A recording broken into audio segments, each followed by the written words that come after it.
Hello, hello. It is Testify Tuesday. Today, we are finishing the book of Matthew. I'm so excited. Also, it is my 1 year debut anniversary for this month, anyways. This month. My anniversary is on the 12th, but I'm celebrating the whole month, which is why there's a link to help me fund my new VTuber model. I'm so excited. I'm literally so excited. Hello, I was literally just about to mention you, but anyways. Man, I'm so excited for this month. A link? Yes, yes, yes. You're not allowed to donate because the money is going to you. So I mean, you could donate, but it's just gonna go right back to your pocket. So for yeah. Yeah. You know what? You know what? Ugh. Okay. I might as well. Oh, I forgot. Boink. Yes. Okay. Discount promo. What is up, Nomad? Howdy, howdy. A random link. I bet this won't break my laptop. Yeah. I don't think it will. It will break it with awesomeness. Yes. It will.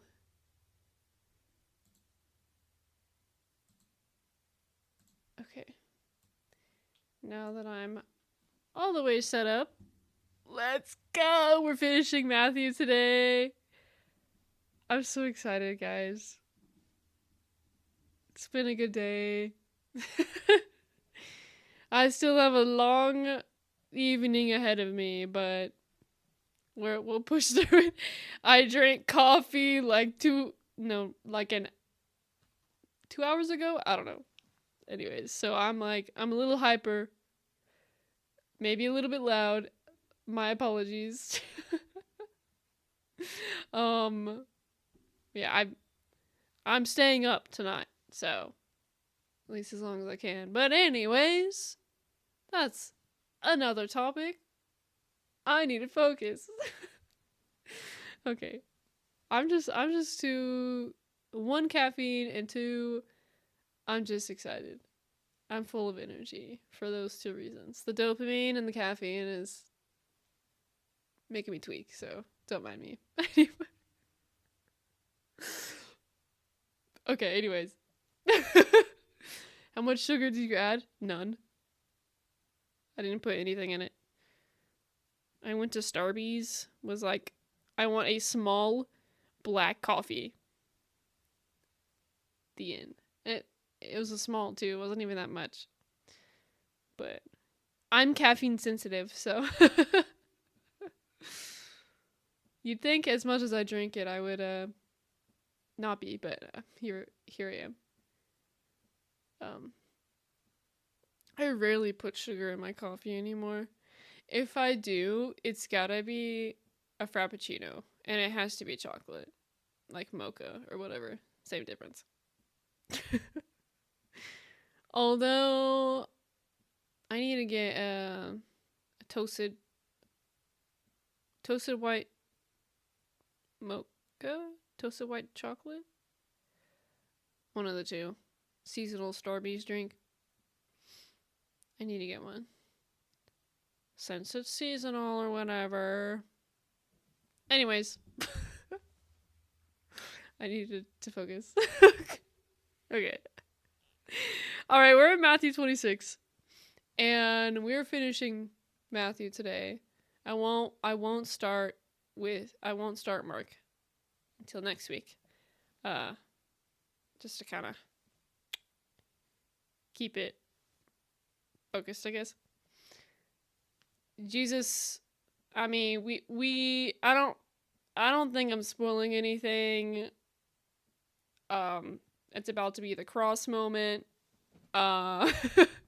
So big thing here. I don't want to just move on like it's nothing. So Last two chapters of Matthew. That's where we're at. All right, let's go. Matthew 26, we're going to go verses 1 through 5. Again, reading NLT with LSB. I feel like I'm so loud, guys. I'm so sorry. I'm trying not to yell, but it's hard. Anyways, okay. Oh no, I already have an ad starting. I can't snooze it. That's unfortunate. Okay, well, I'm gonna read the first 5 verses, and then when the ad starts, I'll wait. Okay, to read LSB. Okay, 1 through 5. When Jesus had finished saying all these things, he said to his disciples, "As you know, Passover begins in 2 days, and the Son of Man will be handed over to be crucified." At the same time, the leading priests and elders were meeting at the residence of Caiaphas, the high priest, plotting how to capture Jesus secretly and kill him. But not during the Passover celebration, they agreed, or the people may riot. Oh gosh, I had to burp. It's gone. Holy moly, hello, King. What's up, Swaggy? 4 months is crazy. Thank you, bro. Thank you, bro. That sub is gonna go towards my new model. So, what's up? What's up? I've already got it kind of started. There's an ad rolling, so I will check. I'm gonna check on the goal. It's still at 15%, but with the sub, it'll go up. I don't know how much. At least a percent or 2, I think. I'll add it. Blah, blah. I'll add it in after stream. New model, yes, yes. K 2.0. Thanks to Al in the Brush. He is nearly finished with it, I think. So super excited. If you look on like my Twitter or even I think on my have I changed it on my Twitch? I know on my Twitter I have the banner as a little teaser of what it would look like, but it's a tiny teaser, so I just figured out how to flip the ear. Ooh! Yay! I'm so excited. You're gonna hear me say that like a million times this stream. I apologize. I just can't contain myself. I also can't sit still today, so you're probably gonna see me moving a lot.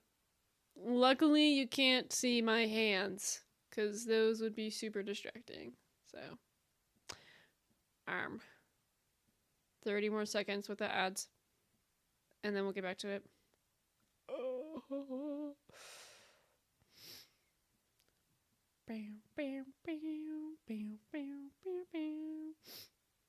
I saw the Twitter announcement yesterday. Yes. Yes, sir. Yes, sir. Huge. Yes. Yes. Super duper hyped. All right, we back. Let's continue. Again, 1 through 5 LSB. Now it happened that when Jesus had finished all these words, he said to his disciples, "You know that after 2 days the Passover is coming, and the Son of Man is to be delivered over for crucifixion." Then the chief priests and the elders of the people were gathered together in the court of the high priest, named Caiaphas, and they plotted together to seize Jesus by stealth and kill him. But they were saying, "Not during the festival, lest a riot occur among the people." So they have to be sneaky. Verses 6 through 13. Meanwhile, Jesus was in Bethany at the home of Simon, a man who had previously had leprosy. While he was eating, a woman came in with a beautiful alabaster jar of expensive perfume and poured it over his head. The disciples were indignant when they saw this. "What a waste," they said. "It could have been sold for a high price and the money given to the poor." But Jesus, aware of this, replied, "Why criticize this woman for doing such a good thing to me? You will always have the poor among you, but you will not always have me. She has poured this perfume on me to prepare my body for burial. I tell you the truth, wherever the good news is preached throughout the world, the woman's deed will be remembered and discussed." This is true. This is true. Oh my gosh, what's the... There's a worship song that mentions the alabaster jar. Oh my goodness, what is it? 10 streams, bro! 10 streams, bro! That's dedication. That's dedication. I'm gonna look up the song. Worship song that mentions alabaster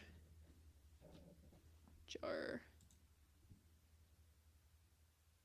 Is it literally called alabaster jar?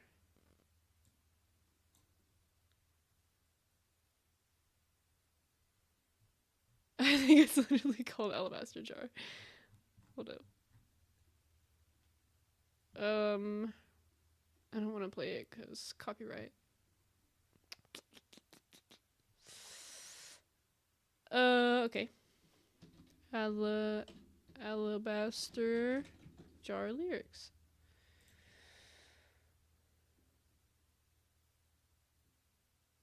Why can't I think of how it goes?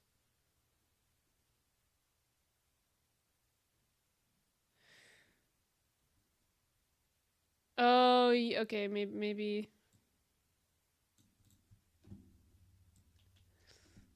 Boink.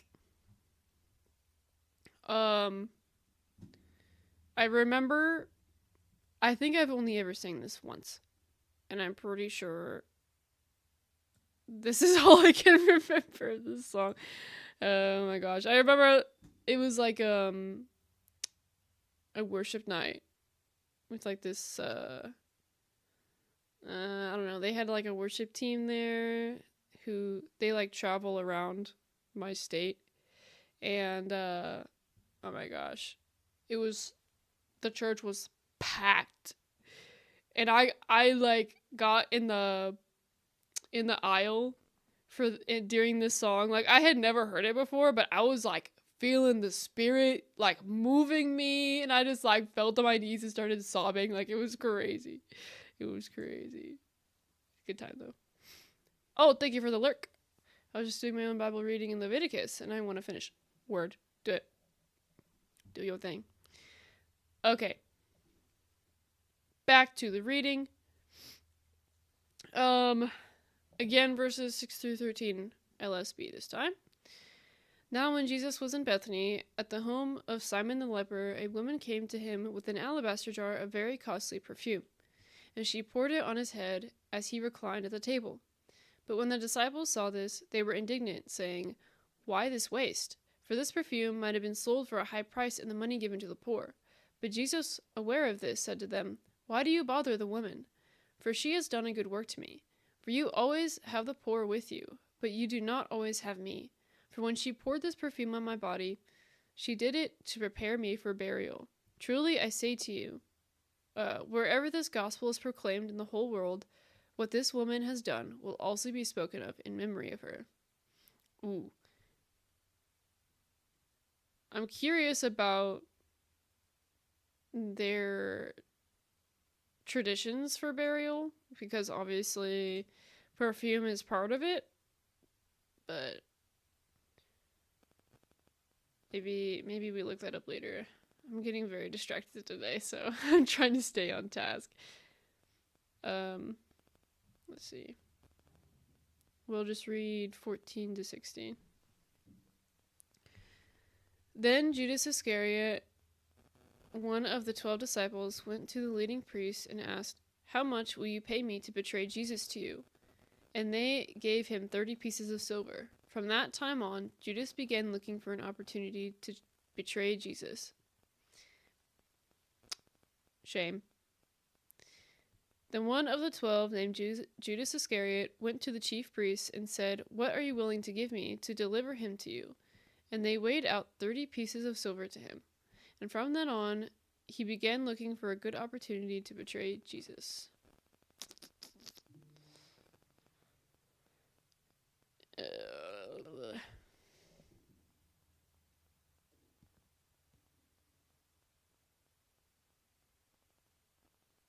Oh my gosh.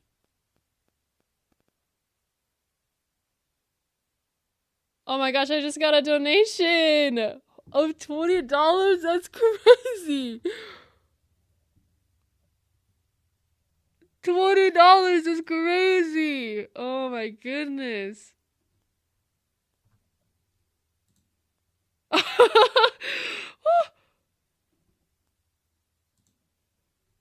I'm speechless, bro. I'm gonna cry. Oh my goodness. Nomad. It was you, bro. It was you, bro. Not the Phasmo funds. You should have held on to that, bro. Five Nights at Freddy movie this week. I know I'm gonna see it on opening night. I'm so excited. Oh my gosh, guys. I'm literally flapping my hands. I need to calm down. Bro. Oh my gosh. Okay. Ugh. Nomad. I'm not gonna get over it, bro. Me Too sing it in New York at the biggest theater in the city, bro. Is it gonna be like 5D? 4D? I don't know which one is accurate, but oh my gosh. Wouldn't that be crazy? Imagine seeing Five Nights at Freddy's 2 in 5D or whatever. Wild. I only wish I could donate more, honestly, bro. Bro, you donated plenty. Don't even think about doing it again. Oh my goodness. Ah. Oh, my sounds are working.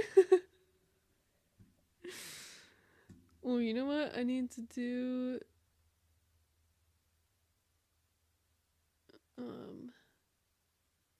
This... No.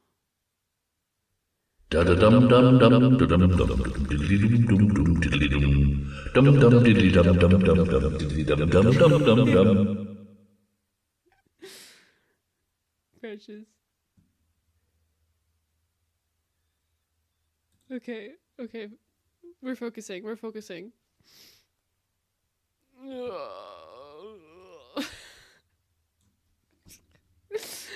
Okay.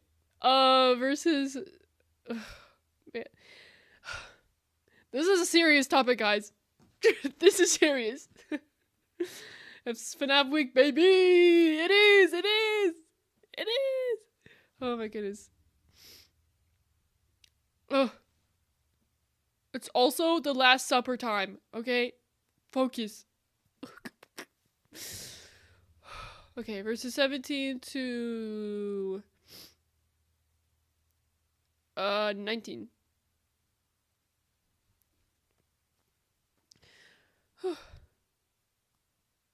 On the first day of the festival of unleavened bread, the disciples came to Jesus and asked, "Where do you want us to prepare the Passover meal for you?"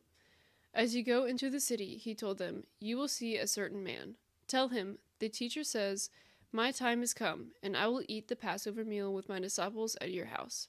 So that the disciples did as Jesus told them and prepared the Passover meal there. Yep, setting up the scene. Now on the first day of unleavened bread, the disciples came to Jesus, saying, "Where do you want us to prepare for you to eat the Passover?" And he said, "Go into the city to a certain man and say to him, 'The teacher says, my time is near. I am keeping the Passover at your house with my disciples.'" And the disciples did as Jesus had directed them, and they prepared the Passover. Ooh. Now we're getting into the drama. Verses 20 to 25. When it was evening, Jesus sat down at the table with the 12.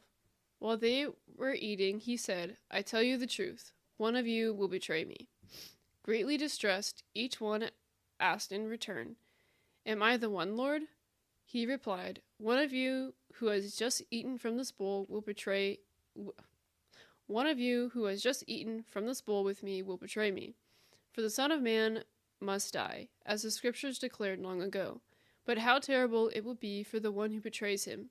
It would be far better for that man if he had never been born. Judas, the one who would betray him, also asked, Rabbi, am I the one? And Jesus told him, You have said it. You said it, not me, bro. Now, when evening came, Jesus was reclining at the table with the 12 disciples. And as they were eating, he said, Truly I say to you that one of you will betray me.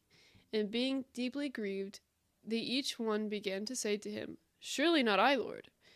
And he answered and said, He who dipped his hand with me in the bowl is the one who will betray me.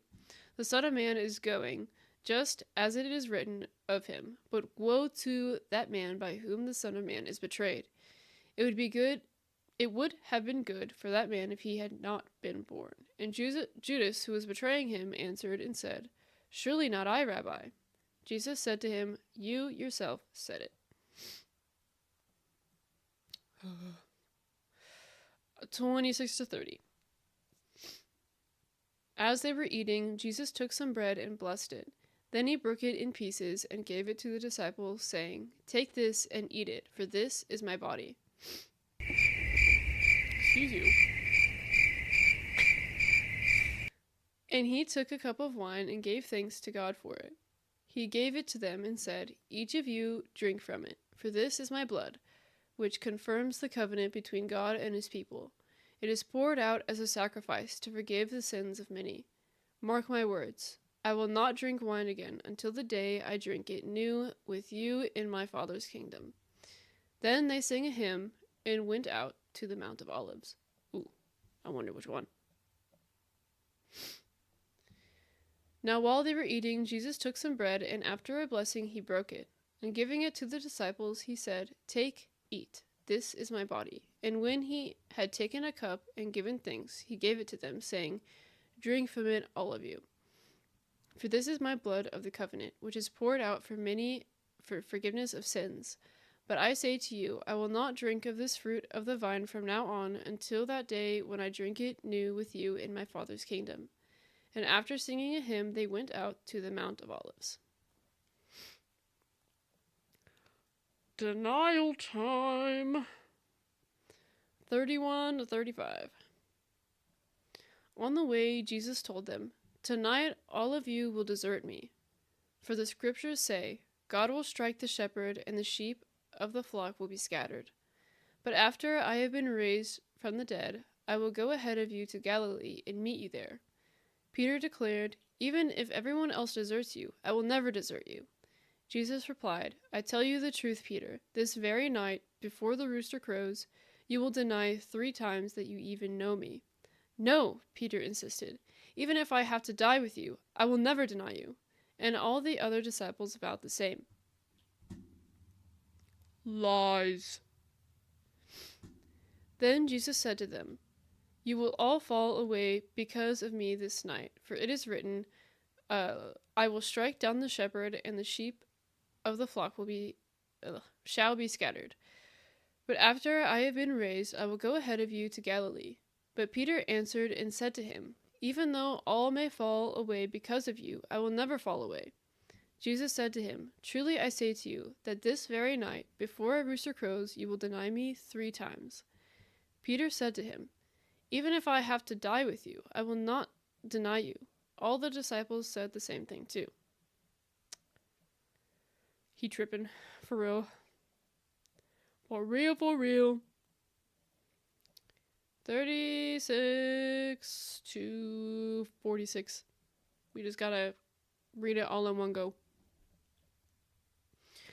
Then Jesus went with them to the olive grove called Gethsemane. And he said, Sit here while I go over there to pray." He took Peter and Zebedee's 2 sons, James and John, and he became anguished and distressed. He told them, "My soul is crushed with grief to the point of death. Stay here and keep watch with me." He went on a little farther and bowed with his face to the ground, praying, "My Father, if it is possible, let this cup of suffering be taken away from me. Yet I want your will to be done, not mine." Then he returned to the disciples and found them asleep. He said to Peter, "Couldn't you watch with me even 1 hour? Keep watch and pray, so that you will not give in to temptation, for the spirit is willing, but the body is weak." Then Jesus left them a second time and prayed, "My Father, if this cup cannot be taken away unless I drink it, your will be done." When he returned to them again, he found them sleeping, for they couldn't keep their eyes open. So he went to pray a third time, saying the same things again. Bro must be so fed up. Then he came to the disciples and said, "Go ahead and sleep. Have your rest. But look, the time has come. The Son of Man is betrayed into the hands of sinners. Up, let's be going. Look, my betrayer is here." Dun, dun, dun. Then Jesus came with them to a place called Gethsemane, and said to his disciples, "Sit here while I go over there and pray." Raggy. And he took with him Peter and the 2 sons of Zebedee, and began to be grieved and distressed. Then he said to them, "My soul is deeply grieved, to the point of death. Remain here and keep watch with me." And he went a little beyond them, and fell on his face and prayed, saying, "My Father, if it is possible, let this cup pass from me. Yet not as I will, but as you will." Excuse me. And he came to the disciples and found them sleeping, and said to Peter, "So you men could not keep watch with me for 1 hour? Keep watching and praying, that you may not enter into temptation. The spirit is willing, but the flesh is weak." He went away again a second time and prayed, saying, "My Father, if this cannot pass away unless I drink it, your will be done." And again he came and found them sleeping, for their eyes were heavy. And he left them again and went away and prayed a third time, saying the same thing once more. Then he came to the disciples and said to them, "Are you still sleeping and resting? Behold, the hour is at hand, and the Son of Man is being betrayed into the hands of sinners. Get up, let us go. Behold, the one who betrays me is at hand." All right. 47 to 56. Tough. It's tough. And even as Jesus said this, Judas, one of the 12 disciples, arrived with a crowd of men armed with swords and clubs. They had been sent by the leading priests and elders of the people. The traitor, Judas, had given them a pre-arranged signal. "You will know which one to arrest when I greet him with a kiss." So Judas came straight to Jesus. "Greetings, Rabbi," he exclaimed, and gave him the kiss. Jesus said, "My friend, go ahead and do what you have come for." Then the others grabbed Jesus and arrested him. But one of the men with Jesus pulled out his sword and struck the high priest's slave, slashing off his ear. "Put away your sword," Jesus told him. "Those who use the sword will die by the sword. Don't you realize that I could ask my Father for thousands of angels to protect us, and he would send them instantly? But if I did, how would the scriptures be fulfilled that describe what must happen now?" Then Jesus said to the crowd, "Am I some dangerous revolutionary that you come with swords and clubs to arrest me? Why didn't you arrest me in the temple? I was there teaching every day. But this is all happening to fulfill the words of the prophets as recorded in the scriptures." At that point, all the disciples deserted him and fled. Bro. He saw it coming. He saw it coming. And while he was still speaking, behold, Judas, one of the 12, came up, and with him was a large crowd with swords and clubs, who came from the chief priests and elders of the people. Now he who was betraying him gave them a sign, saying, "Whomever I kiss, he is the one. Seize him." And immediately Judas went to Jesus and said, "Greetings, Rabbi," and kissed him. And Jesus said to him, "Friend, do what you have come for." Then they came and laid hands on Jesus and seized him. And behold, one of those who were with Jesus stretched out his hand and drew out his sword and struck the slave of the high priest and cut off his ear. Then Jesus said to him, "Put your sword back into its place, for all those who take up the sword shall perish by the sword. Or do you think that I cannot appeal to my Father, and he will at once put at my disposal more than 12 legions of angels? Therefore, how will the scriptures be fulfilled, which say that it must happen this way?" At that time, Jesus said to the crowds, Have you come out with swords and clubs to arrest me, as you would against a robber? Every day I used to sit in the temple teaching, and you did not seize me. But all this has taken place in order that the scriptures of the prophets would be fulfilled. Then all the disciples left him and fled. Almost like he's God or something crazy. I know. They tripping. They'll be falling here in a minute. Literally. Okay, 57 to 68. Then the people who had arrested Jesus led him to the home of Caiaphas, the high priest, where the teachers of religious law and the elders had gathered. Meanwhile, Peter followed him at a distance and came to the high priest's courtyard. He went in and sat with the guards and waited to see how it would all end. Inside, the leading priests and the entire high council were trying to find witnesses who would lie about Jesus, so they could put him to death. But even though they found many who agreed to give false witness, they could not use anyone's testimony. Finally, 2 men came forward who declared, "This man said, 'I am able to destroy the temple of God and rebuild it in 3 days.'" Then the high priest stood up and said to Jesus, "Well, aren't you going to answer these charges? What do you have to say for yourself?" But Jesus remained silent. Then the high priest said to him, "I demand in the name of the living God, tell us if you are the Messiah, the Son of God." Jesus replied, "You have said it.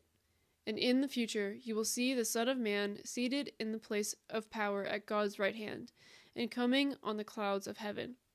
Then the high priest tore his clothing to show his horror, and said, "Blasphemy! Why do we need other witnesses? You have all heard his blasphemy. What is your verdict?" "Guilty," they shouted. "He deserves to die." Then they began to spit on Jesus' face and beat him with their fists, and some slapped him, jeering, "Prophesy to us, you Messiah. Who hit you that time?"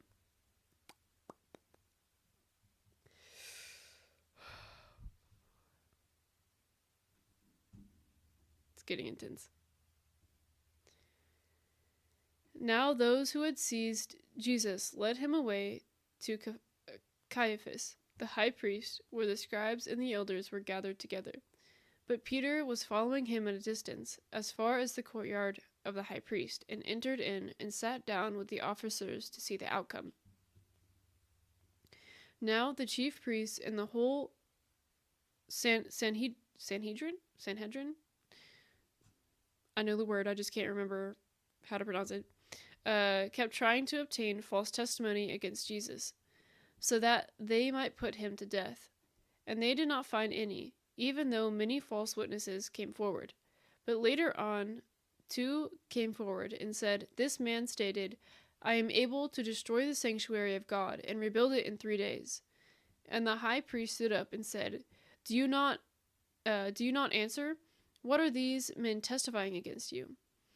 But Jesus kept silent. And the high priest said to him, "I put you under oath by the living God, that you tell us whether you are the Christ, the Son of God." Jesus said to him, "You yourself said it. Nevertheless, I tell you, hereafter you will see the Son of Man sitting at the right hand of power and coming on the clouds of heaven." Then the high priest tore his garments and said, "He has blasphemed. What further need do we have of witnesses? Behold, You have now heard the blasphemy. What do you think?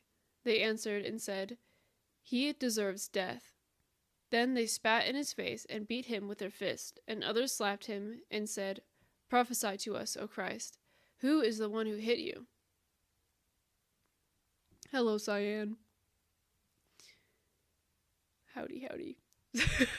You came in at a very intense moment. Become not blasphemy. What?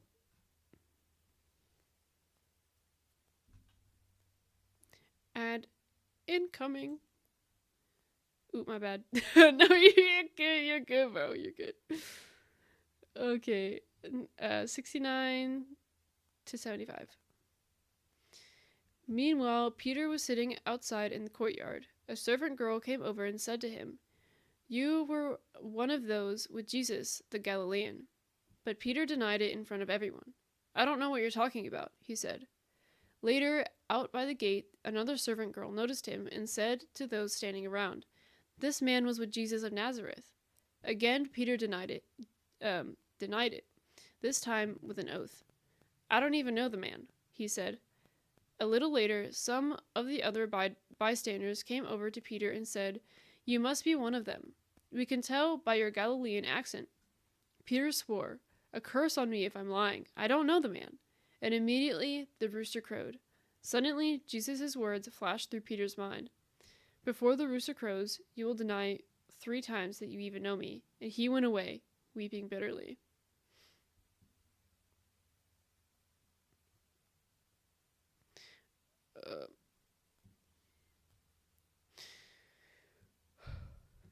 Now Peter was sitting outside in the courtyard, and a servant girl came to him and said, You too were with Jesus the Galilean.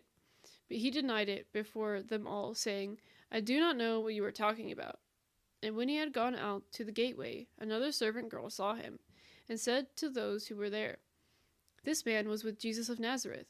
And again he denied it with an oath. I do not know the man.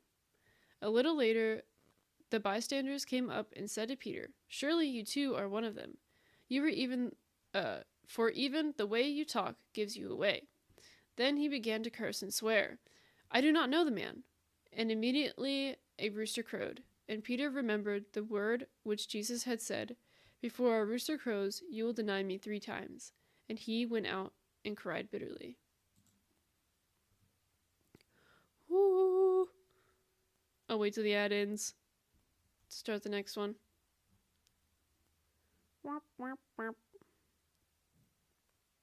What, owl? What's your problem?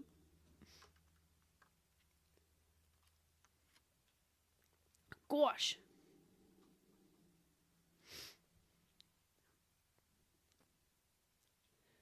Dude.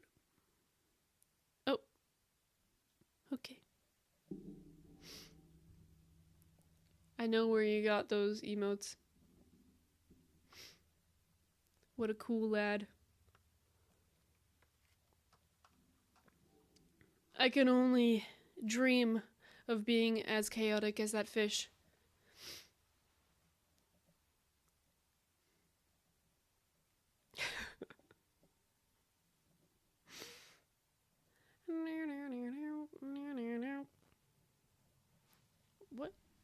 What is that?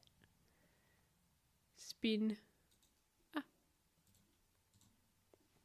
Okay. Welcome back. Vibes. Jam.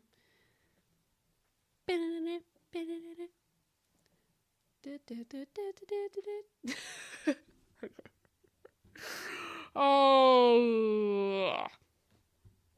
All right, this is a rough topic. Here we go. 1 through 10. Very early in the morning, the leading priests and the elders of the people met again to lay plans for putting Jesus to death. Then they bound him, led him away, and took him to Pilate, the Roman governor. I got a burp. Oh, shoot. Jimmy. Alright, anyways. Wait. Never mind, it went away. Okay.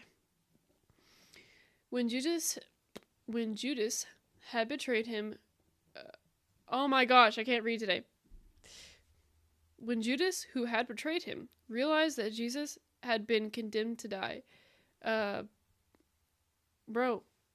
when Judas, who had betrayed him, realized that Jesus had been condemned to die, he was filled with remorse. So he took the 30 pieces of silver back to the leading priest and the elders. I have sinned, he declared, for I have betrayed an innocent man.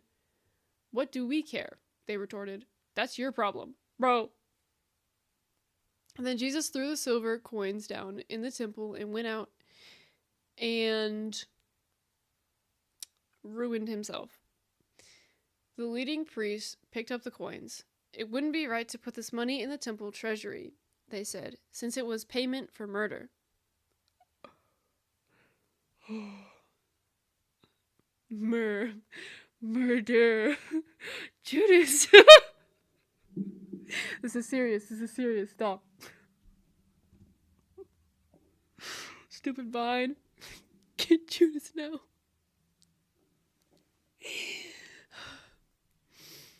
After some discussion, they finally decided to buy the potter's field, and they made it into a cemetery for foreigners. That is why the field is still called the Field of Blood. This fulfilled the prophecy of Jeremiah that says, they took the 30 pieces of silver, the price at which he was valued by the people of Israel, and purchased the potter's field, as the Lord directed. Whoa! I mean, I knew Judas did that to himself, but I didn't realize, like, I know there's, like, speculation that there's, like, not a confirmed way of how he died, but, I can't remember what book it talks about it in, but there's one where he, like, cuts himself open. Yeah. Yes, Acts. Thank you. Anyways, and so that's where, like, Field of Blood got its name, is what people think. I don't know. It's, oh my gosh, I had this discussion with people, like, many months ago, and I cannot remember for the life of me, because, oh gosh, it sounded so, like, somehow both events happened, and it, like, made sense, like, there was a connection there, and I don't remember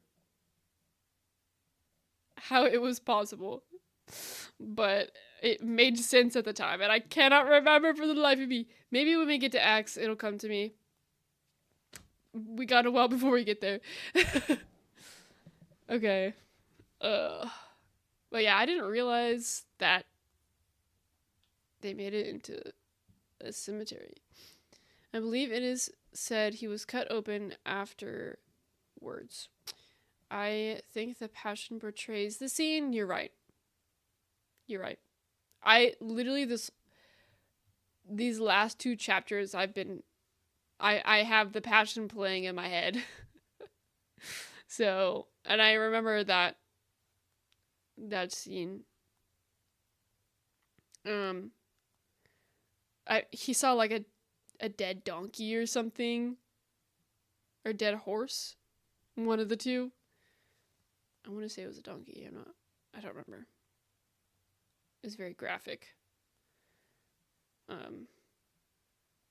yeah, that would make sense. That's how it makes sense. Alright. I don't want to read it again.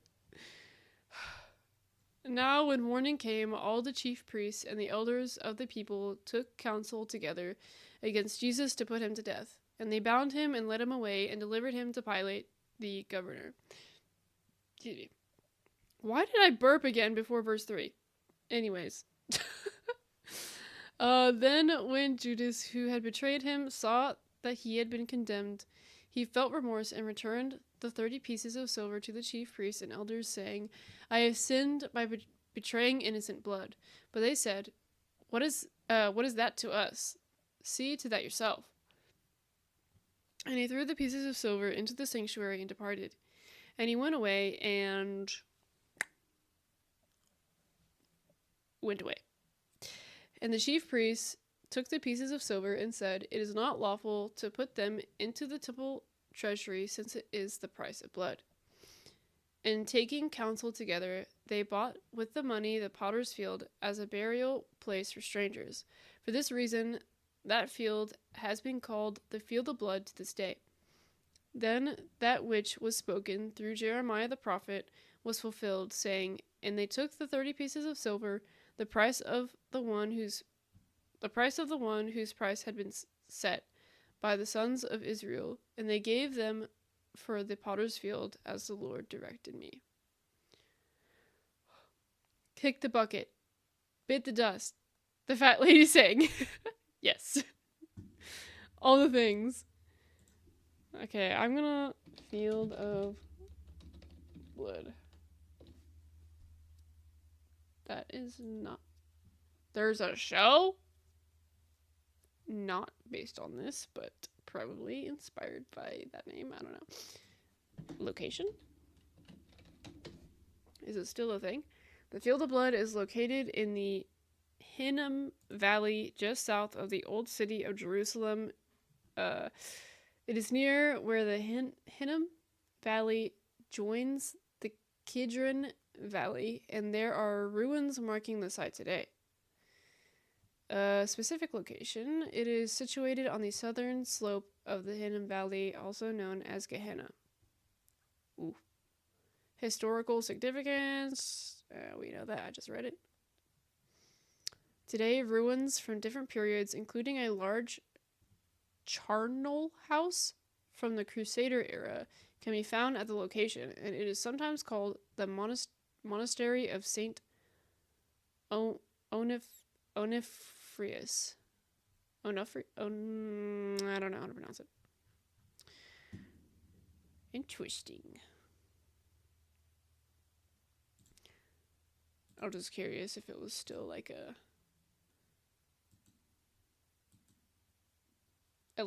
historical site that you could like visit and stuff. Anywho, 11 to 26. Yes. All right. Now Jesus was standing before Pilate, the Roman governor. Are you the king of the Jews? The governor asked him. Jesus replied, You have said it. But when the leading priests and the elders made their accusations against him, Jesus remained silent. Don't you hear all these charges they are bringing against you? Pilate demanded. But Jesus made no response to any of the charges, much to the governor's surprise. Now it was the governor's custom each year during the Passover celebration to release one prisoner to the crowd, anyone they wanted. Ugh. This year, there was a notorious prisoner, a man named Barabbas. Oh, man, the song Barabbas. I know y'all know it. Josiah Queen. Oh, it just hits, bro. It like makes you cry. Ugh. As the crowds gathered before Pilate's house that morning, he asked them, "Which one do you want me to release to you? Barabbas or Jesus, who is called the Messiah?" He knew very well that the religious leaders had arrested Jesus out of envy. Just then, as Pilate was sitting on the judgment seat, his wife sent him a message. "Leave that innocent man alone. I suffered through a terrible nightmare about him last night." Meanwhile, the leading priests and the elders persuaded the crowd to ask for Barabbas to be released and for Jesus to be put to death. So the governor asked again, "Which of these two do you want me to release to you?" The crowd shouted back, "Barabbas!" Pilate responded, "Then what should I do with Jesus, who is called the Messiah?" They shouted back, "Crucify him!"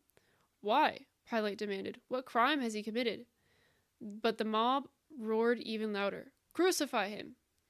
Pilate saw that he wasn't getting anywhere and that a riot was developing.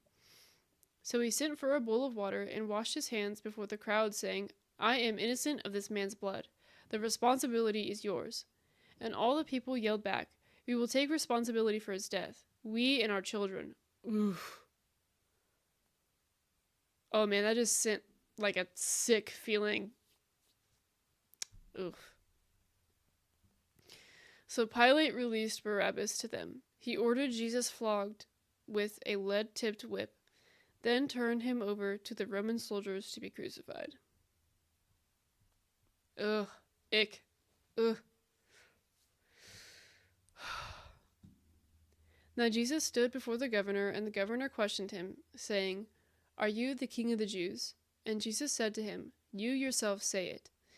And while he was being accused by the chief priests and elders, he did not answer. Then Pilate said to him, Do you not hear how many things they testify against you? And he did not answer him with regard to even a single charge, so the governor marveled greatly. Ooh. He marveled. Now at the feast, the governor was accustomed to release for the crowd any one prisoner whom they wanted. And at that time, they were holding a notorious prisoner called Barabbas. So when the people gathered together, Pilate said to them, Whom do you want me to release for you? Barabbas or Jesus, who is called Christ? For he knew that because of envy they had delivered him over. Now while he was sitting on the judgment seat, his wife sent him a message, saying, Have nothing to do with that righteous man, for last night I suffered greatly in a dream because of him. But the chief priests and the elders persuaded the crowds to ask for Barabbas and to put Jesus to death. I wonder exactly what kind of dream she had. Like, what kind of nightmare? What did she see? But the governor answered and said to them, Which of the two do you want me to release for you? And they said, Barabbas. Pilate said to them, Then what shall I do with Jesus, who is called Christ? They all said, Let him be crucified. And he said, Why? What evil did he do? But they were crying out all the more, saying, Let him be crucified. Now when Pilate saw that he was accomplishing nothing, but rather that a riot was starting, he took water and washed his hands in front of the crowd, saying, I am innocent of this man's blood. See to that yourselves.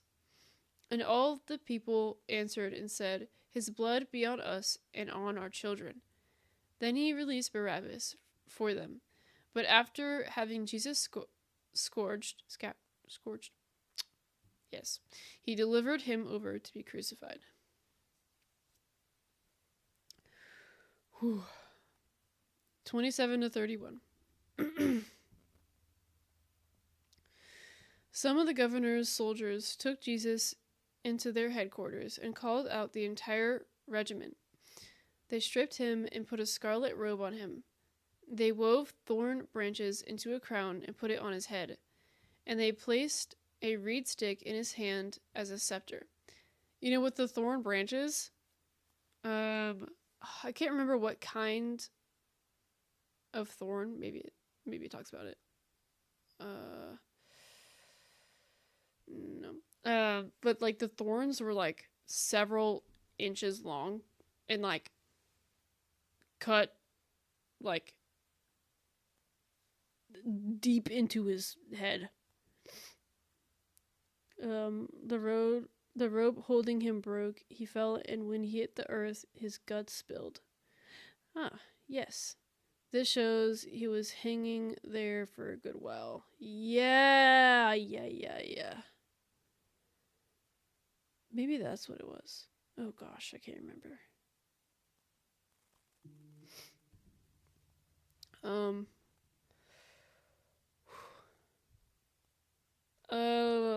Man. Oh, the Bible is graphic sometimes. Anyways. Then they knelt before him in mockery and taunted, Hail, King of the Jews! And they spit on him and grabbed the stick and struck him on the head with it. When they were finally tired of mocking him, they took off the robe and put his own clothes on him again. Then they led him away to be crucified. A lot of people like to call Judas's death a contradiction when in reality it's multiple perspectives taking place. Exactly. Exactly. Like the feel the blood thing. That was probably talking about what they did later. I don't know. I don't know. Spooky stuff. Okay. Then when the soldiers of the governor took Jesus into the praetorium, they gathered the whole Roman cohort around him, and they stripped him and put a scarlet robe on him. And after twisting together a crown of thorns, they put it on his head, and a reed in his right hand. And they knelt down before him and mocked him, saying, "Hail, King of the Jews!" And they spat on him and took the reed and began to beat him on the head. When they had mocked him, they took the scarlet robe off him and put his own garments back on him, and led him away to crucify him. And as they were coming out, they found a man... Oh, okay. And as they were coming out, they found a man of Cyrene named Simon, whom they pressed into service to bear his cross. Okay, I actually read into this.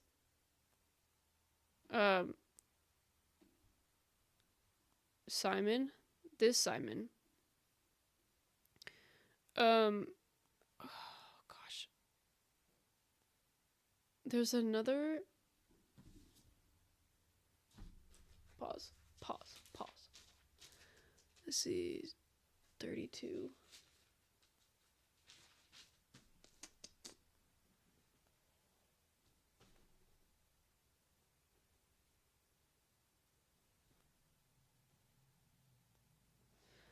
I can't remember what book it is, but his nickname is also the Black Man because he's from an African continent, which I think this is so...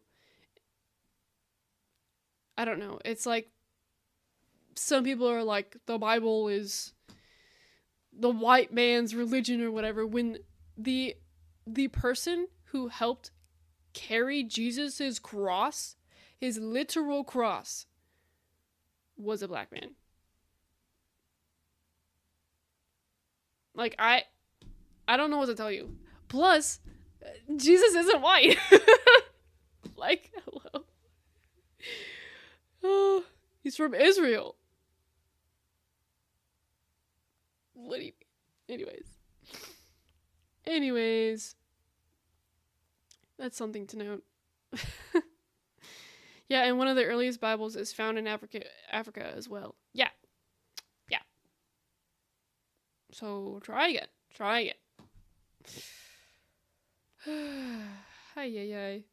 And the soldiers forced him to carry Jesus' cross. I forgot. Okay. 32 to 44. Number 44. And they, yeah, the dab. And they went out to a place called Golgotha, which means place of the skull. The soldiers gave Jesus wine mixed with bitter gall. But when he had tasted it, he refused to drink it. After they had nailed him to the cross, the soldiers gambled for his clothes by throwing dice. Then they sat around and kept guard as he hung there. A sign was fastened above Jesus' head, announcing the charge against him. It read, "This is Jesus, the King of the Jews." 2 revolutionaries were crucified with him, one on his right and one on his left. The people passing by shouted abuse, shaking their heads in mockery. "Look at you now," they yelled at him. "You said you were going to destroy the temple and rebuild it in 3 days. Well then, if you are the Son of God, save yourself and come down from the cross."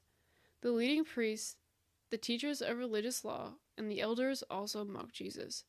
He saved others, they scoffed, but he can't save himself.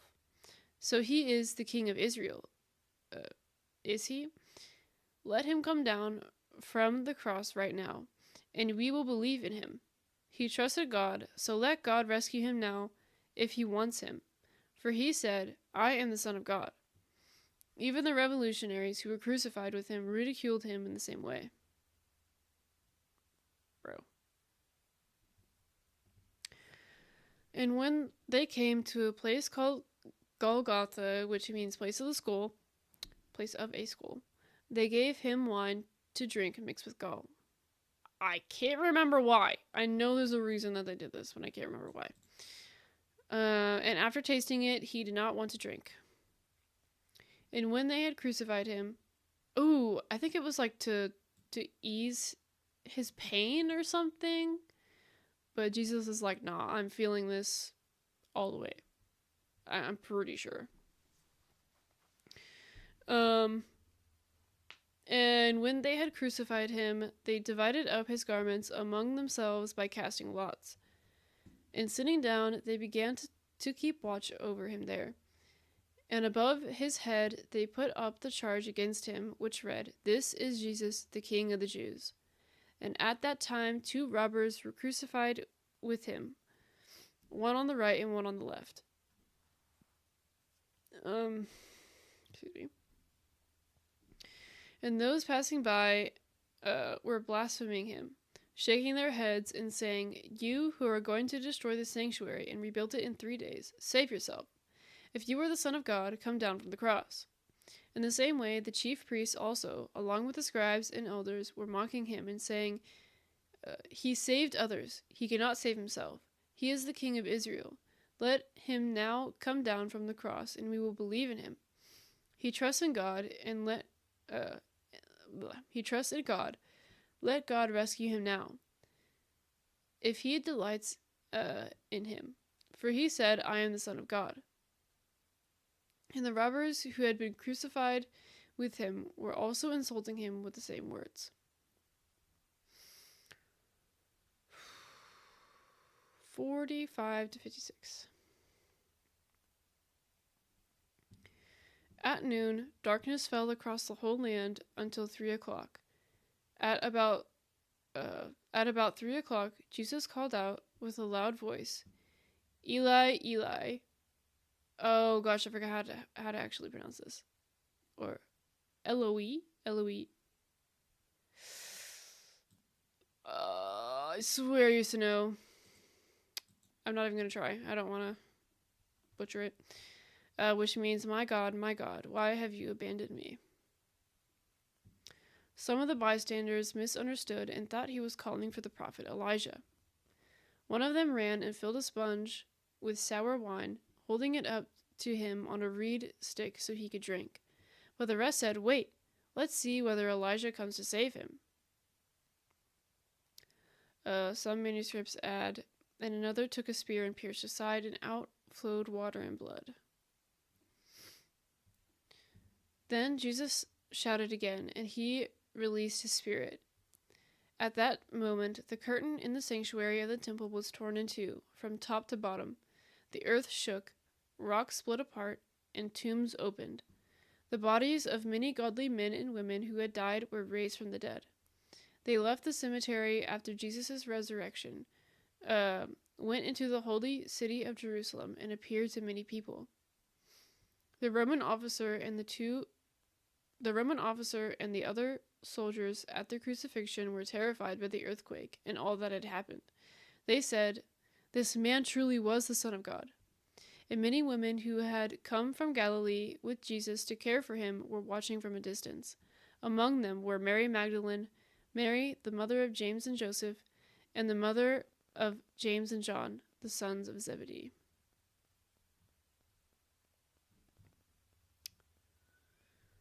Now from the 6th hour, darkness fell upon all the land until the 9th hour. Okay, something about this that I just remembered. There was also a blood moon, like a red moon at this time. So a blood moon. And scientists actually tracked it back. And I'll read that in a second. Scientists actually tracked it back, the blood moon, and found that it happened at the exact time that the Bible states. So there is not only witness evidence, but there's also scientific evidence of all of this happening. So, was it a blood moon?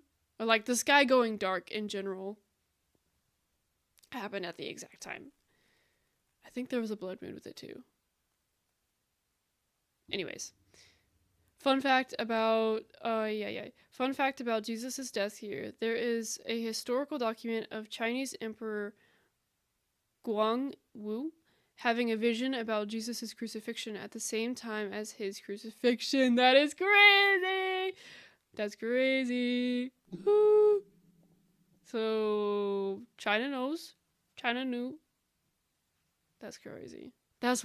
Whoa. Whoa. Oh gosh, okay. Oh, there's an ad starting soon. And about the 9th hour, Jesus cried out with a loud voice, saying, my God, why have you forsaken me? And some of those who were standing there, when they heard it, began saying, this man is calling for Elijah. And immediately one of them ran, and taking a sponge, he filled it with sour wine, and put it on a reed, and gave him a drink. But the rest of them were saying, let us see whether Elijah will come to save him. And Jesus cried out again with a loud voice, and yielded up his spirit. And behold, the veil of the sanctuary was torn in two from top to bottom, and the earth shook, and the rocks were split. And the tombs were opened, and many bodies of the saints who had fallen asleep were raised. And coming out of the...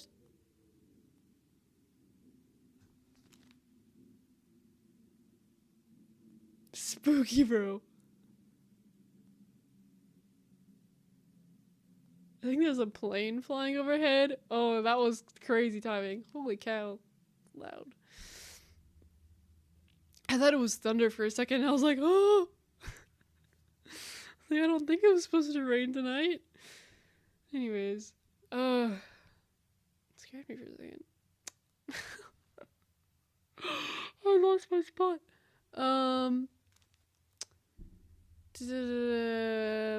And the tombs were opened, and many bodies of the saints who had fallen asleep were raised. And coming out of the tombs after his resurrection, they entered the holy city and appeared to many. Now the centurion... Oh, wait. Oh, no, that's right. Okay. Now the centurion and those who were with him, keeping guard over Jesus, when they saw the earthquake and the things that were happening, became very frightened and said, truly, this was God's son. And many women were looking on from a distance, who had followed Jesus from Galilee while ministering to him. Among them was Mary Magdalene and Mary, the mother of James and Joseph, and the mother of the sons of Zebedee. All right, I'll continue when ad's over. Cray. Facts. All right. Take a sip of my water.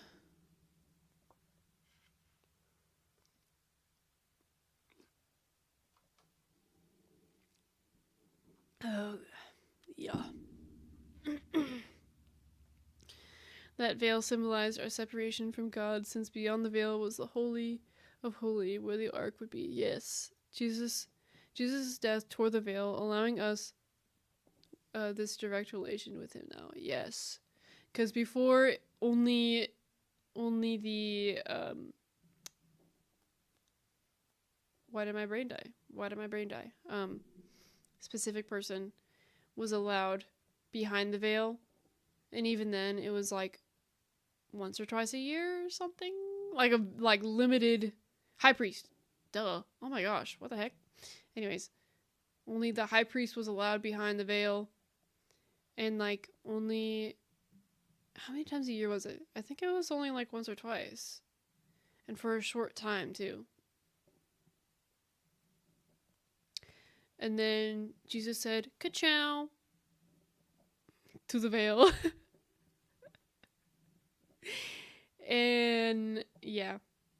I think it's both symbolic and literal in that fact.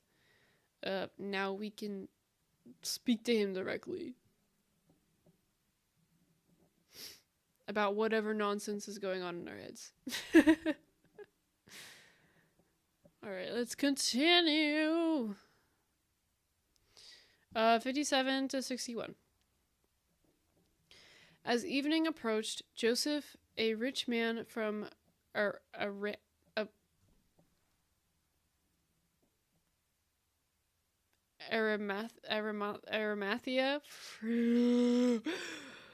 Bro, my mouth was not meant for these names.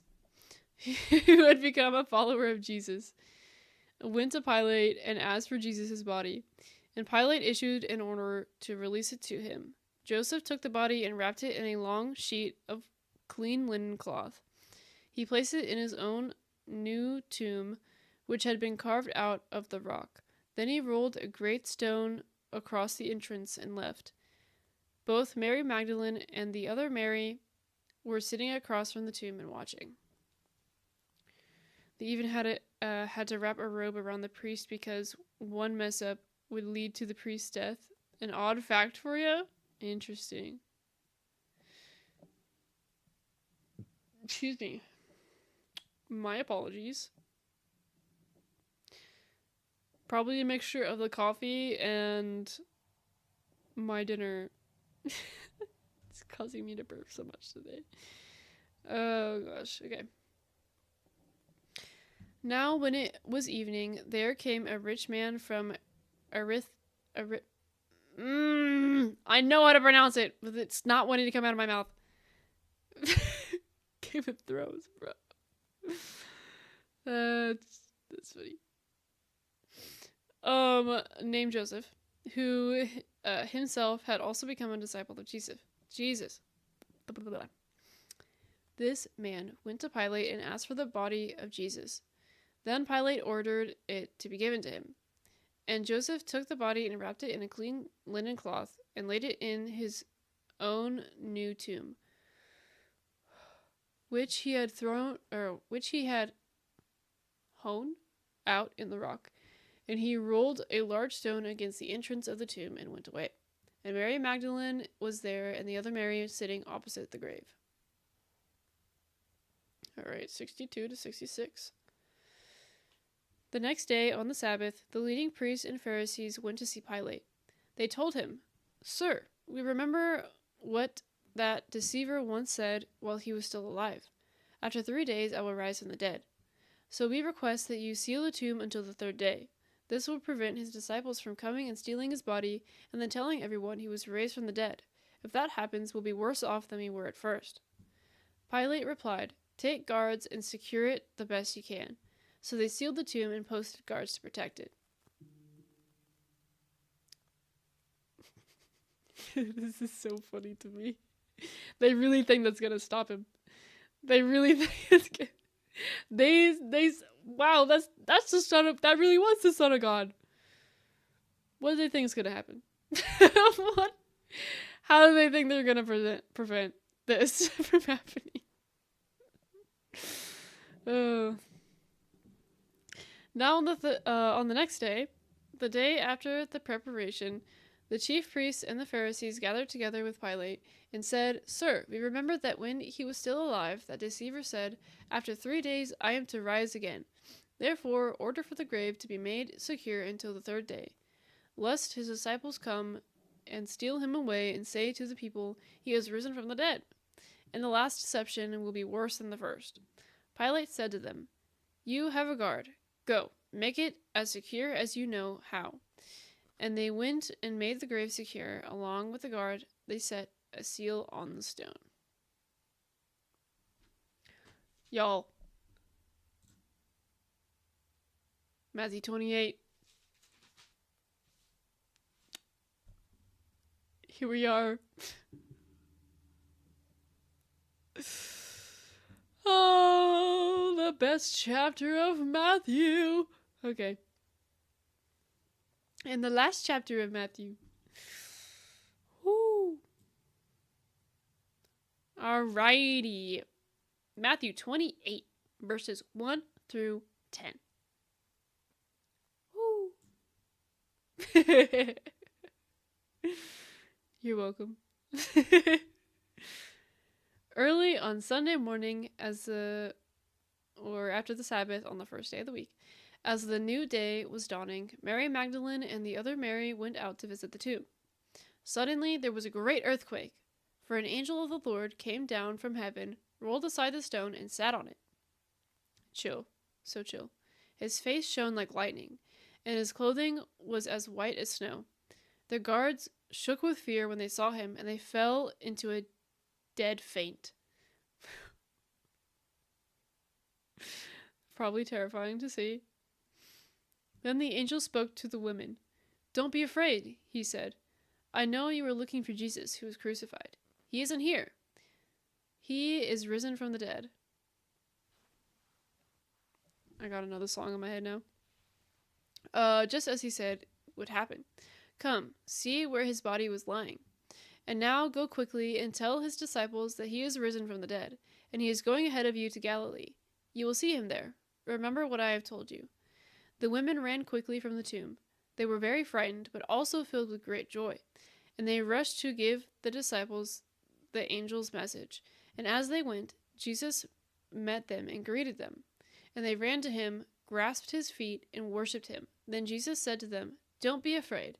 Go tell my brothers to leave for Galilee, and they will see me there."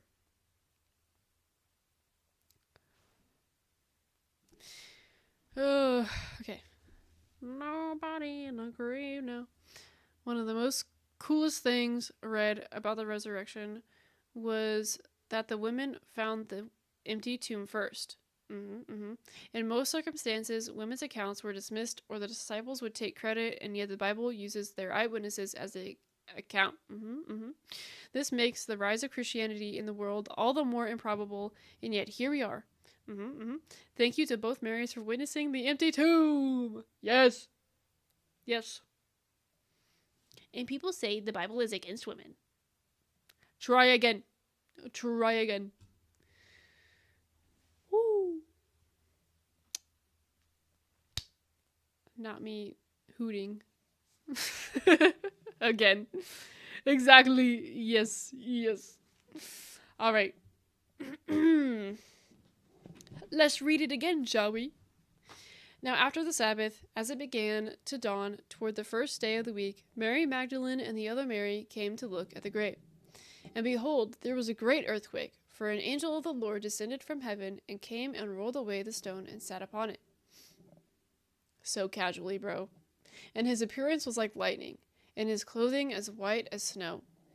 And the guards quaked from the fear of him and became like dead men.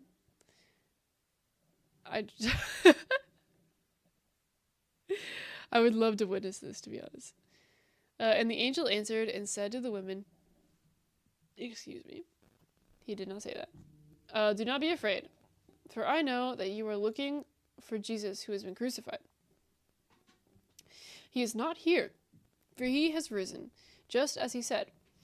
Come, see the place where he was lying. And go quickly and tell his disciples that he has risen from the dead. And behold, he is going ahead of you into Galilee, where there you will see him. Behold, I have told you." And they left the tomb quickly with fear and great joy and ran to report it to his disciples. And behold, Jesus met them and said, "Greetings." And they came up and took hold of his feet and worshipped him. Then Jesus said to them, "Do not be afraid. Go and report to my brothers to leave for Galilee, and they will see me."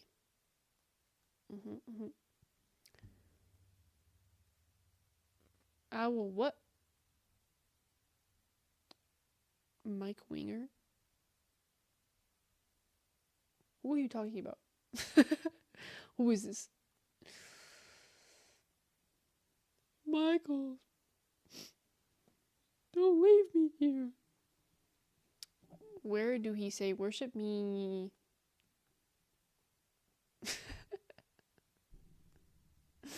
For real.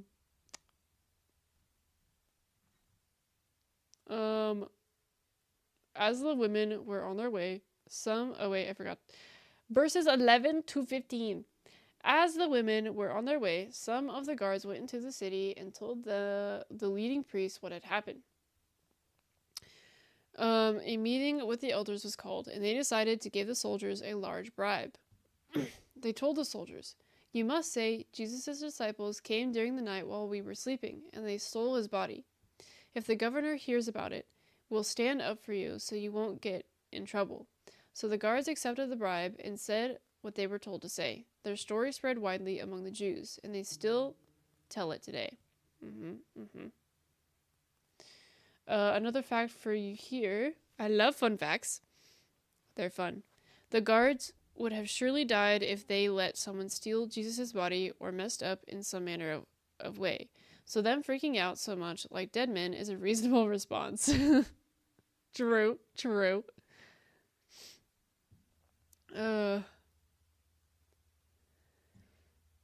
Yeah, no, I have no doubt they would have been as good as dead.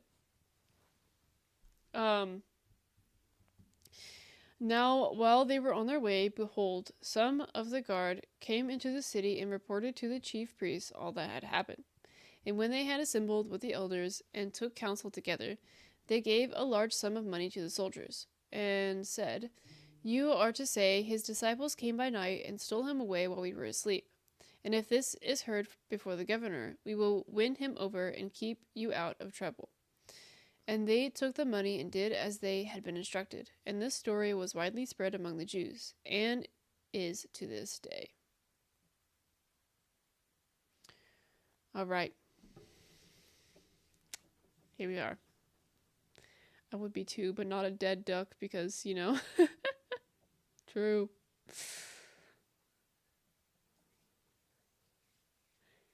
Verses 16 to 20. This is bittersweet. But this is only the first book. This is only the first book that we're reading. We have many more to go, gang.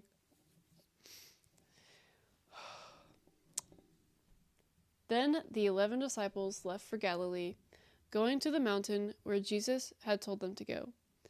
When they saw him, they worshipped him, but some of them doubted. Jesus came and told his disciples, "I have been given all authority in heaven and on earth. Therefore, go and make disciples of all the nations, baptizing them in the name of the Father and the Son and the Holy Spirit. Teach these new disciples to obey all the commands I have given you. And be sure of this, I am with you always, even to the end of the age." Let's read it one more time. For those in the back. But the 11 disciples proceeded to Galilee, to the mountain which Jesus had designated. And when they saw him, they worshipped him, but some doubted. And Jesus came up and spoke to them, saying, "All authority has been given to me in heaven and on earth. Go, therefore, and make disciples of all the nations, baptizing them in the name of the Father and the Son and the Holy Spirit, teaching them to keep all that I commanded you. And behold, I am with you always, even to the end of the age." Can I get an amen? Can I get an amen? Can I get an amen? Gang. Oh my gosh, I have a connection. Okay, I have a note. Before we end it, I have a note. Okay. Let's go to Matthew 11:28.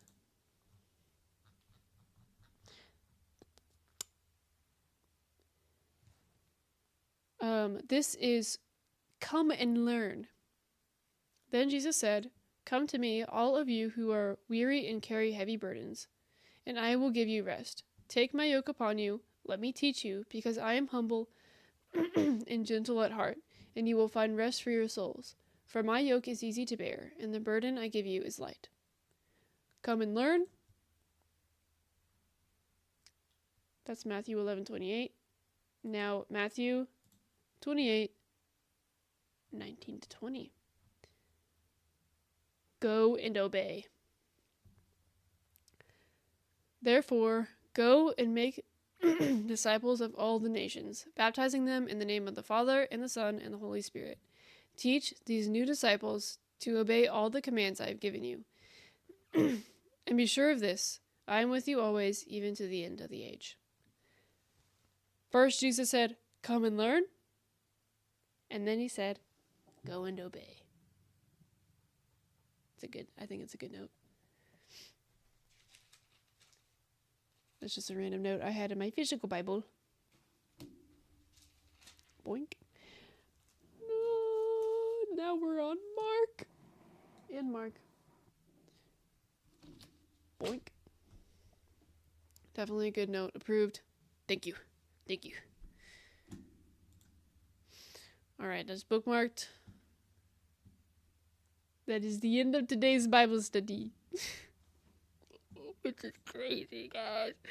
Oh. The first stream. Oh my gosh, English. The first celebration stream of my 1-year debut anniversary month as a Bible study. And we read the end of Matthew, talking about the most significant point in history. Bro. Bro. I was here for the 1 year. Yeah. What? Yes. What?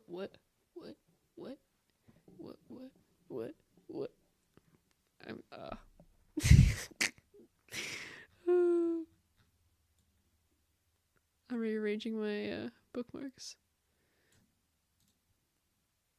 real quick. Okay. Boink. All right, gang.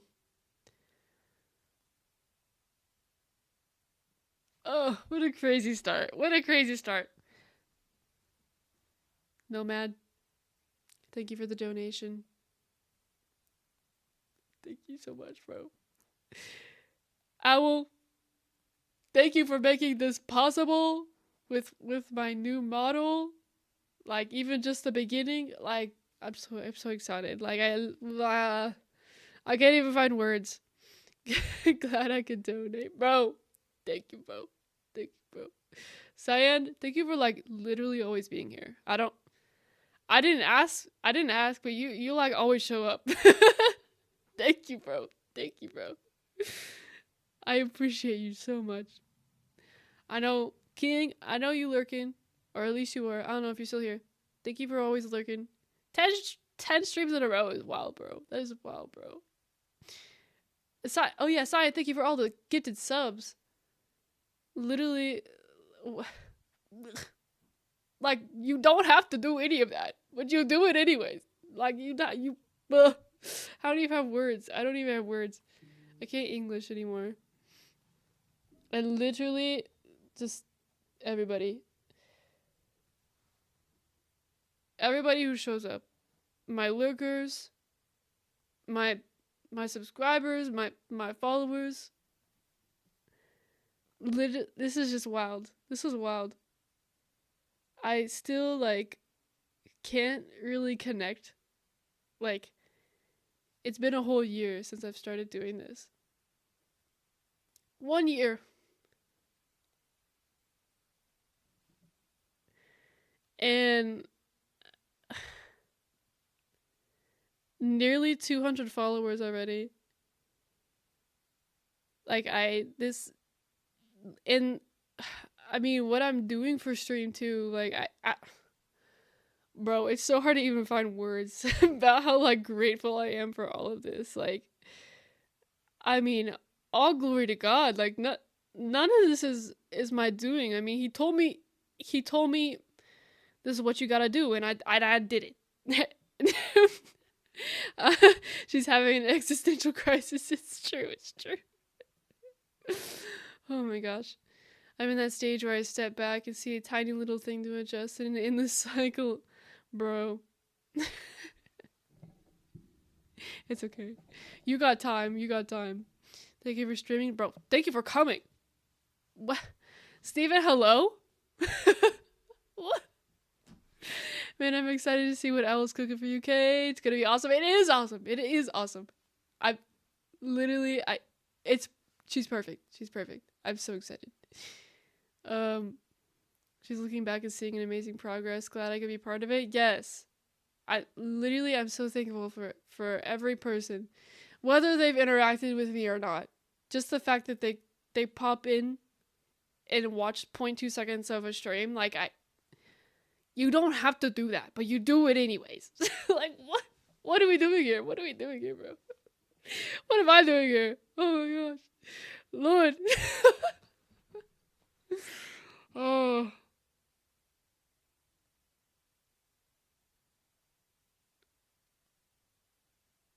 literally.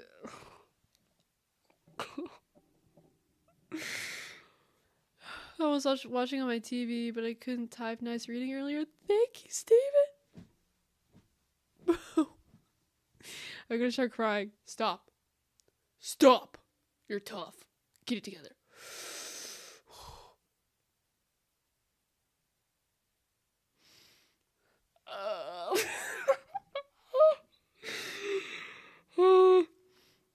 Oh, she got the TV treatment. What an honor. I get the TV treatment almost always, y'all. Because, okay. My grandparents, I know they be watching every stream. Or at least most every stream.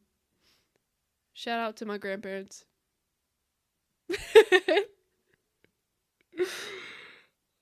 Big shout out, bro. Yes, big screen treatment. Yeah. I hope the quality isn't dookie. I'm trying here. Hi, Kay's grandparents. Yes. My grandpa's probably already asleep. My grandma's a night owl, though. W grandparents. Yes. Yes.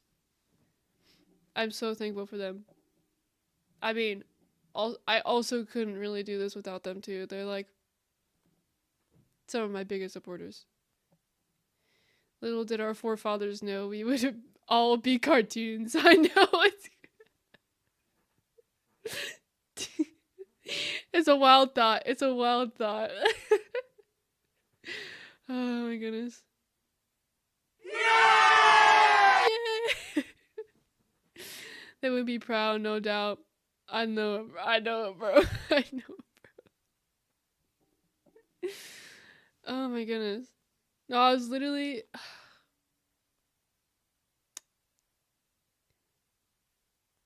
No,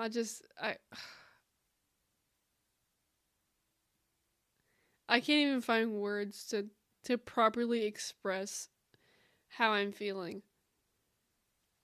Like, my words are just go... Cyan, bro! Why would you do that? Ugh, stop it.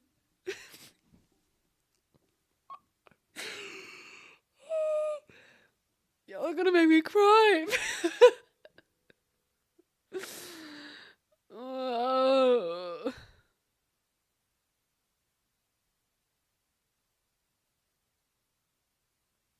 I love y'all. I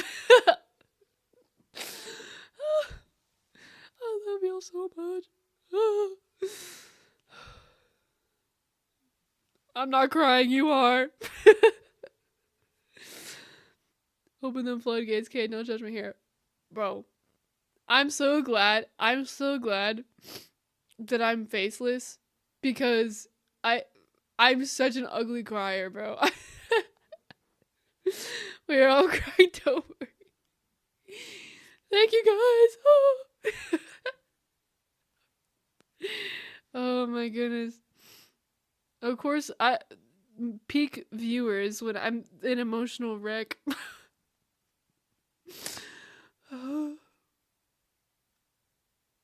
I also can't help but make like the ugliest sounds too. What the heck? What are y'all doing here? I'm emotional. Y'all miss so much.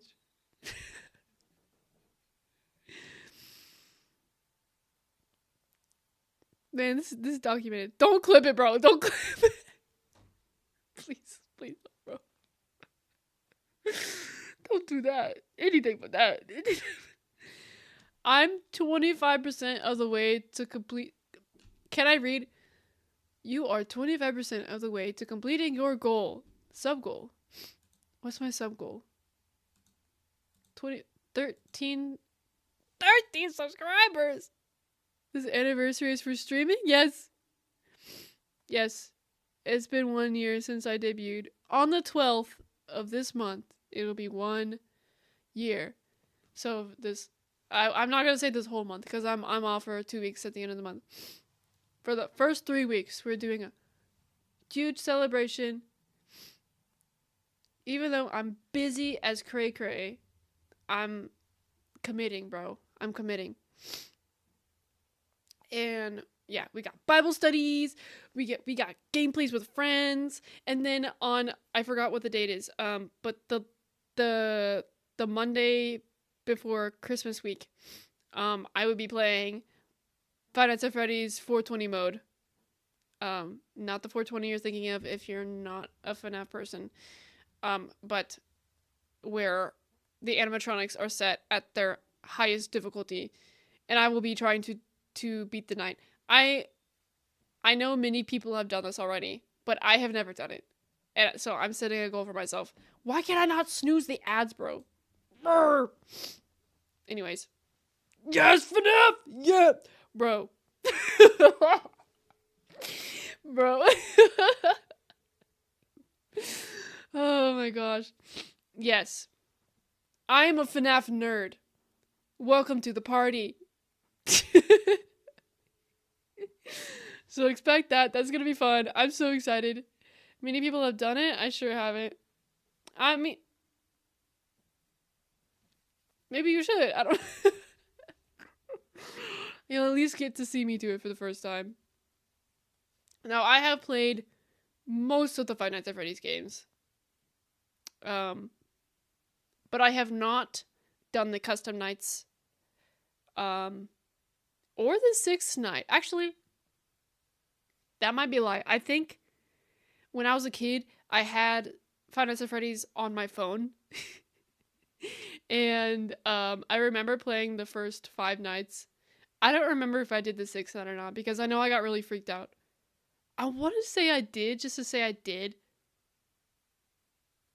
But that also might be a lie, because I was so easily scared as a kid. I know I got ads running. Oh my gosh. Who can I raid tonight? Who can I raid tonight? Let's see.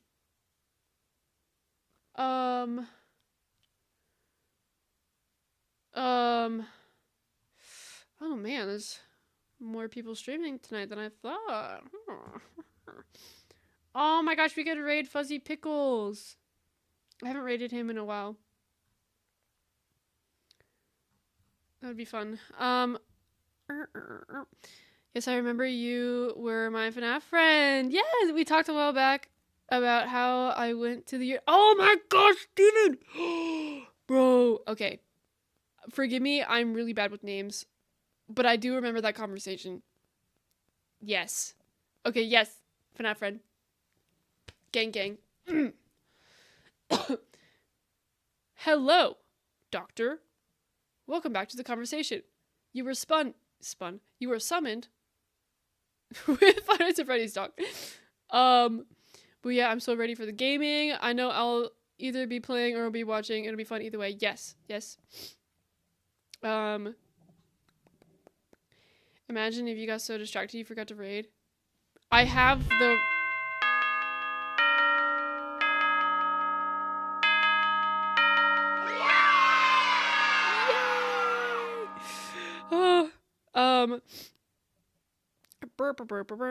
I have the raid thing open, so I will not forget.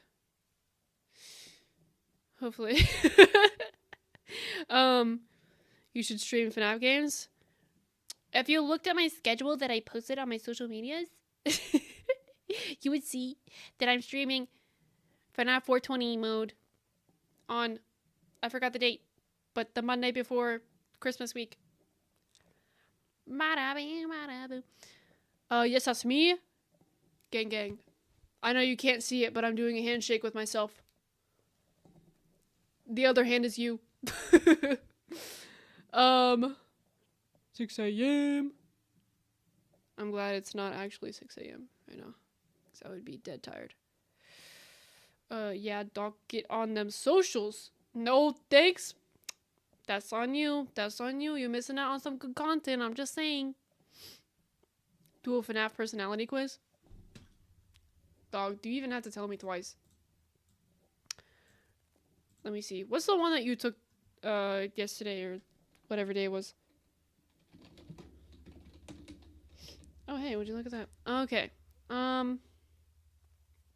Was it BuzzFeed? Honestly, let's see. I don't want to get ads that like dox me or whatever. I understand.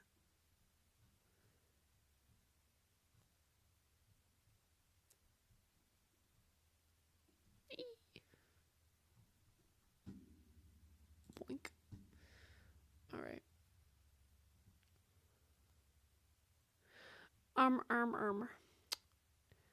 I'll look it up. Give me a minute. I've got BuzzFeed open because classic. Every girl my age growing up did the BuzzFeed quizzes. Now hold on.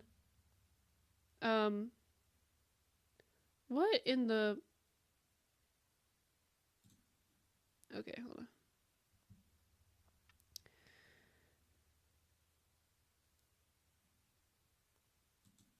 on. Okay. It's just McAfee ads.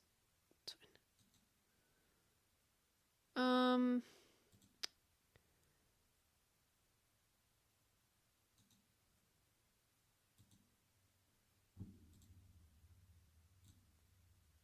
Please don't dox me as I'm opening this. That would be so upsetting.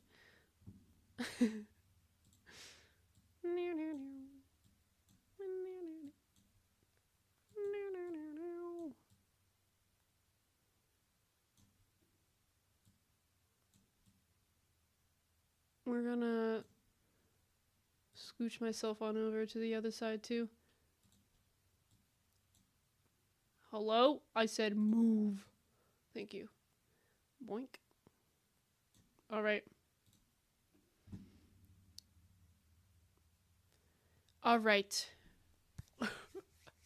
For funsies. And then I really have to go. I really have to go after this, okay? Okay. Quotive. BuzzFeed is the go-to. BuzzFeed. Okay, bruh. BuzzFeed. Oh, the memories. Yes. Yes. BuzzFeed was so popular at one point. Now I rarely hear that name. I know. They still got articles up. Is this for FNAF 2? October 7th, 2025. Yes. Okay. Here we go. Where are you most likely to hide in the Five Nights at Freddy's 1 restaurant? You already know Pirates Cove. Which strange addiction do you have?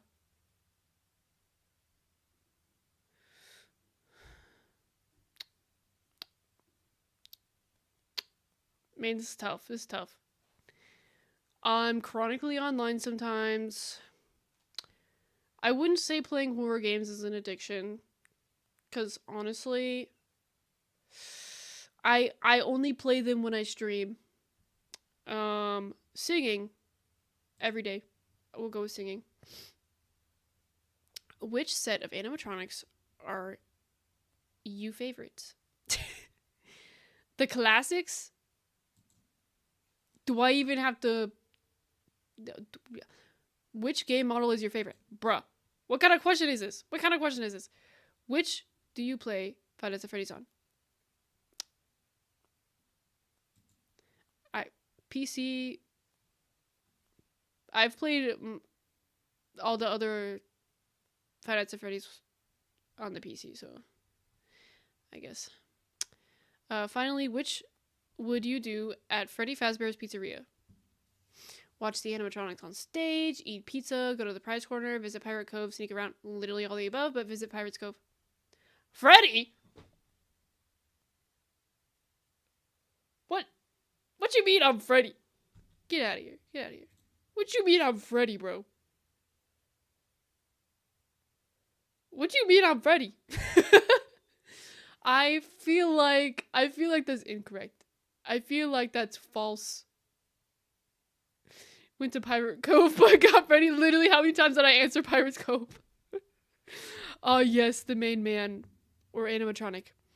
Freddy is laid back, happy, and easygoing. At night, he loves to taunt the night guard, singing his song before a jump scare. He loves interacting with the children and hanging out with his best buds, Chica and Bonnie.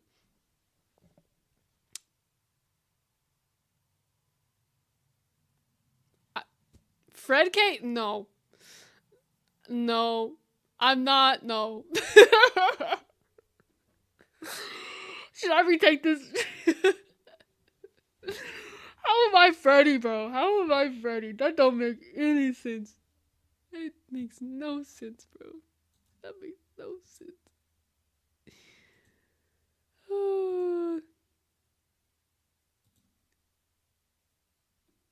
Get out of here. Get out of here with that nonsense, bro. I'm unhappy with my results. I'm unhappy.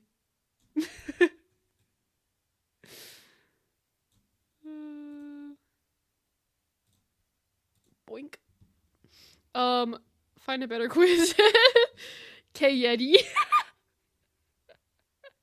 I can link the one I did. Oh yeah, yours was the quotive. I just closed out of it. Hold up. Hold up. I can put it up. I can put it up. FNAF personality quiz. There it is. Boink. Totally 100% accurate. 102% accurate. 46 results. 46 results. That one seemed.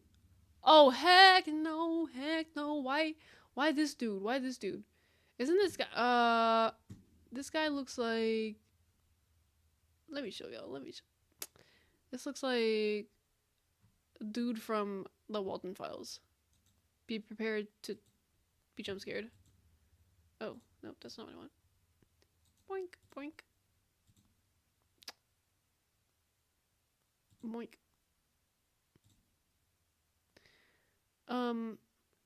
Spooky scary.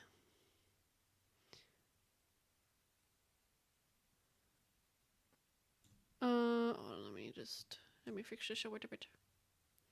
Fix it a smidge.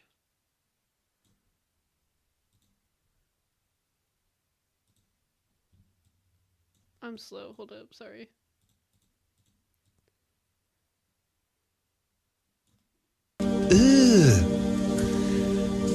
Brother, It scared me, bro. It scared me. I jumped a little bit. That one. Ooh-wee.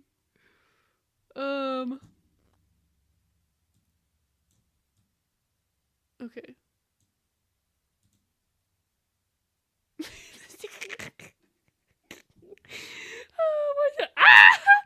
Why do you look like that, bro?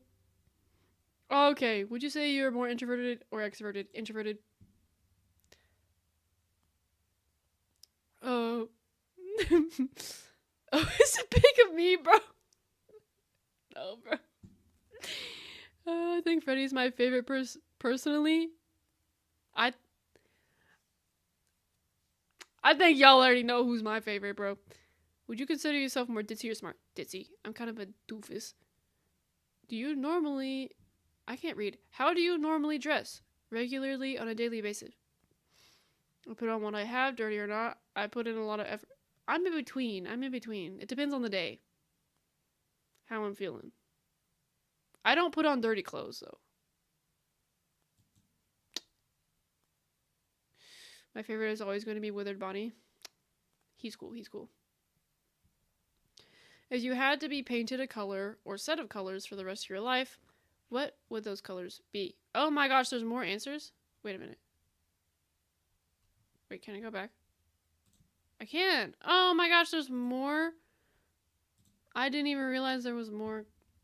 Oh my god. Okay.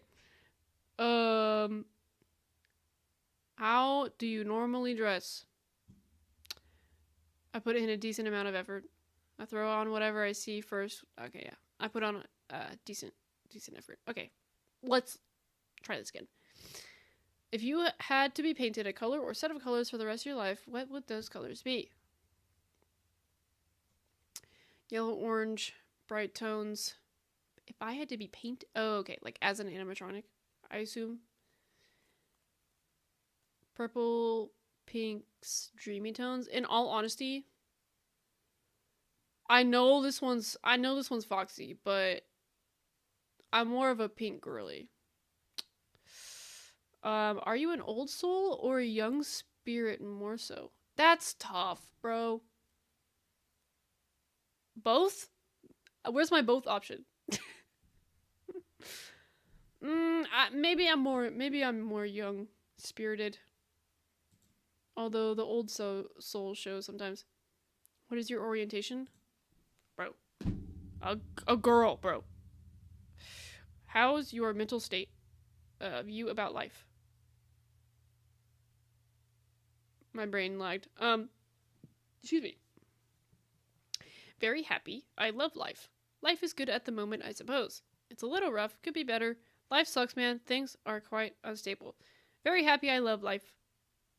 As of my current move. Are you likely to seek revenge? Nah, bro. How easily do you get frustrated or angry? Be honest. Cool-tempered. Everything gets on my nerves, to be honest. Some things bother me that are small. A goyle. I am a goyle. A goyle. I need to go. Actually, let me know your FNAF character. What? How rude. But I will. I will. No worries, bro. You will know.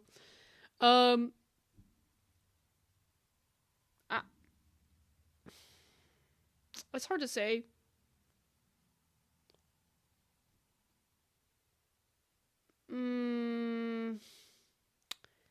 Some things irk me, but I get over it really fast. I'll just say some things bother me that are small. Thank you and good night. God bless you, bro. And remember, I always come back. I know you do, bro. Also, I know the reference. I always come back. Okay, Afton. How attractive would you rate yourself? What? I'm rating my attractability. Okay. I'm medium. 1 to 4. 4 being really attractive. Do you think you're ugly? Dang. You're alright, I guess. You cute. Baddie. I'm not a baddie. I'm not ugly either. Like, I'm being honest, okay?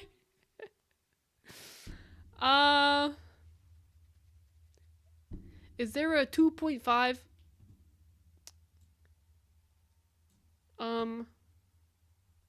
I'm alright. I don't know. Are you a cat? Cat, bro. I'm a cat person. Glitch trap. Ooh. Why did I get glitch trap? Ooh. What do you mean, bro? The absolute disrespect. The disrespect. The disrespect. I don't like these quizzes. They're doing me dirty, bro. What do you mean a glitch trap, bro? Why me? Okay, gang. Well, on that note, let's raid out to somebody. We're gonna go to Fuzzy Pickles. He's still streaming. Okay, gang. Thank you for I can't even speak English, bro. Thank you so much for sticking around with me. I don't know why y'all are still here.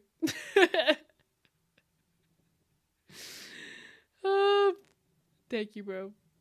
Bros and bro-ettes.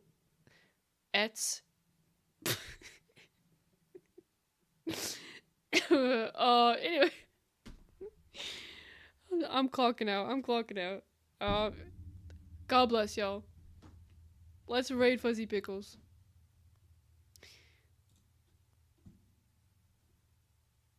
Have a good day or night. whatever time of day it is for you. God bless y'all. I love y'all forever, forever. Bye.